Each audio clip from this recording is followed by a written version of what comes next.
really quick. So,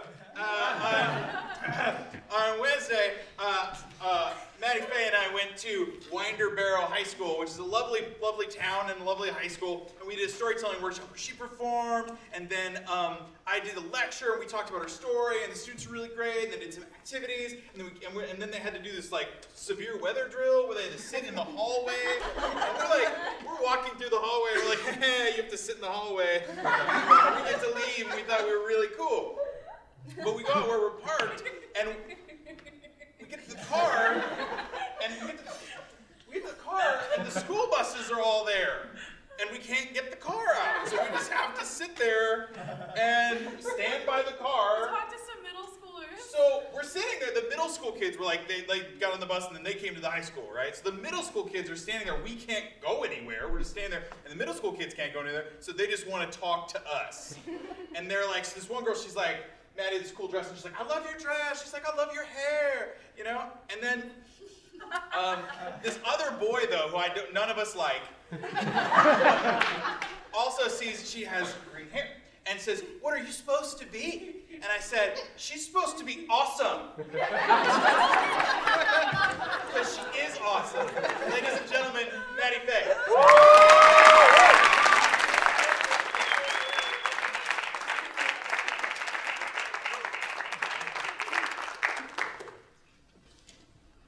Tucked into the underbrush, silent and watchful, the hunters lie in wait.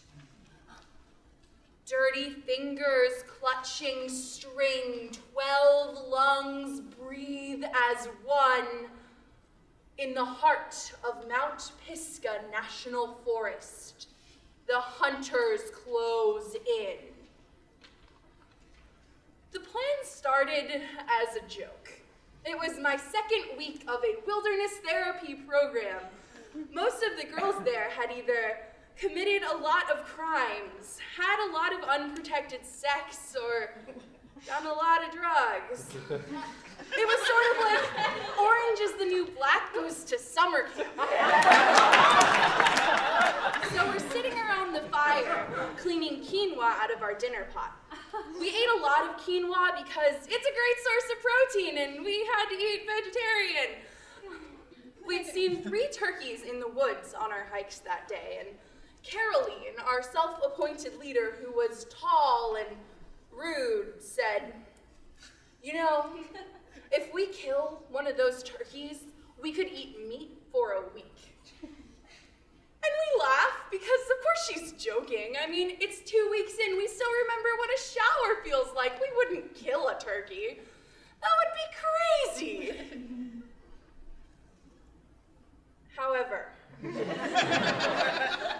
the weeks went on, we saw more and more turkeys on our hikes. And as the weeks went on, we got hungrier and craved meat. It had been 2 months since any of us had seen a road when we realized we weren't joking anymore. We were going to kill a turkey. It took us a week to figure out how we would do it. We didn't have access to a lot of tools because no one wants to hand a juvenile delinquent an axe in the middle of the woods. We had 6 bodies, not including our 2 staff, who we knew would be worthless, a lot of trees, and a lot of rope. And by the end of that week, we had a plan. Every day for the next 3 days, we looked for turkeys on our hike, and every day for the next 3 days, we saw not a single one. It was like they knew what we were planning and were hiding from us. But day 4, just off the path, we saw it. Our white whale. We didn't waste any time. 2 girls grabbed a rope, 1 on each end, and they ran it around the clearing, 1 end on each tree. The rest of us crept up behind the turkey, and when Caroline gave a wave, we ran forward, screaming, charging it into this rope. The 6 of us converged on the turkey, and in a flash of feathers, we had done it. We had caught a turkey. And it was at this moment that we realized we hadn't planned beyond this. So with our our screaming captor still in hand, we turned back to our staff, who were standing on the path and laughing at us. How do we kill it? You don't! This is a national park. That's a felony. This was news.